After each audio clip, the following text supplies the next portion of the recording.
Hey, this is Ciderhelm, and welcome back to Turning Point. For today's episode, we're going to look at a late-game team fight occurring at mid. We're 32 minutes into this match, and Purple Team has a 3k gold lead along with a 3 tower lead. Let's set the stage. For Purple Team, Nautilus and Blitzcrank are the tanky front line. This is a rare and sometimes quite annoying double-hook team. Behind them are Kennen and Draven, both of whom offer exceptional damage for their teams. And Lissandra is barely on screen at the rear. For Blue Team, Sejuani and Leona make up the front line.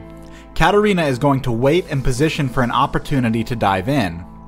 4 of her opponents are able to immediately knock her out of her ultimate, so she will avoid going in immediately.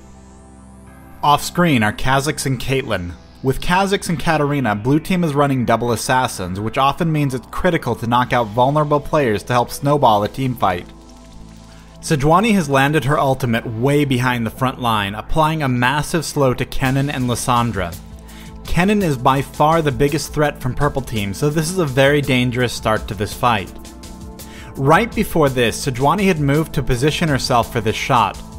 Interestingly, Nautilus moved at the same time to avoid any initiation from her. Perhaps he didn't realize just how far she can throw her ultimate, but since he is Purple Team's front line, he is risking their strongest player just to avoid Sejuani. Sejuani dashes onto Kennen, again entirely bypassing Nautilus. Despite Kennen's lightning rush, he is simply too slow to make any serious move out of here, and he's already been brought to half-life thanks to a volley from Kha'Zix. Nautilus has just hooked Leona. Practically speaking, he brought her a little closer to the fight, which is exactly where she wants to be anyway. Of all of the potential ways he could have put his hook on cooldown, such as delaying or disrupting Katarina, Caitlyn, or Kha'Zix, this was among the least effective options. Blue Team is moving in now, and Nautilus has decided to delay this by casting his ultimate onto Katarina. This is, frankly, not an ideal target. For Blue Team, Katarina is the furthest behind in terms of their damage dealers, and since she can also use Shunpo to blink into the fight, this brief delay isn't going to prevent anything serious from happening. If instead he had fired his ultimate at Kha'Zix, the disruption may very well have given Kennen a moment to deal more damage and drop a stun, and may have even allowed for enough disruption to kill Kha'Zix. But as it stands, Kennen is going to die almost instantly, and he will never have an opportunity to bring his damage to bear.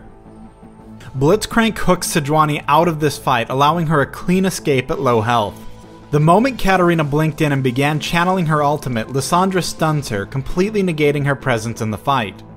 The fight at this point is essentially a 4 vs 3, with both Katarina and Leona at very low health. Caitlyn is still around, but she's actually used her net to push herself out of this fight, most likely judging that the fight is not going in their team's favor. Kha'Zix has brought down Lissandra, but he fails to land his next jump onto Draven. This is because Draven had been backing off, but immediately moved back in to re-engage, being baited by a low-health Sejuani and Katarina. Speaking of Katarina, she managed to just barely survive all of the burst she took while stunned, and has activated her Zhonya's Hourglass. Because she's received an assist from Kha'Zix's kill, she will actually be able to Shunpo to safety despite the 3 players standing right on top of her. And Caitlyn is back in the fight now. She's about to land her Piltover Peacemaker onto the remaining members of Purple Team. Draven goes down next, and this is followed up with a quick kill on Nautilus. Despite nearly everyone on Blue Team being nearly dead, this fight is now a 1 for 4 in their favor. Blitzcrank has no escape and dies in a last-ditch effort to take down Kha'Zix. From here, Blue Team is able to take down the middle inhibitor, exposing Purple Team's base, and they still have time to take out Baron Nashor afterwards. Up until the team fight we covered, the game came down to Kha'Zix and Kennen, both of whom brought incredible damage output. But one of the problems of solo queue at any level of play is that sometimes even your tanks care more about their own survival than doing what's best for the team. Nautilus had the power to win the game for his team in that team fight, but he failed to position as a front line, he failed to peel, and he failed to use his abilities effectively. The turning point for this match was quite literally when Sejuani turned to get an angle on Kennen, and when Nautilus turned to avoid her.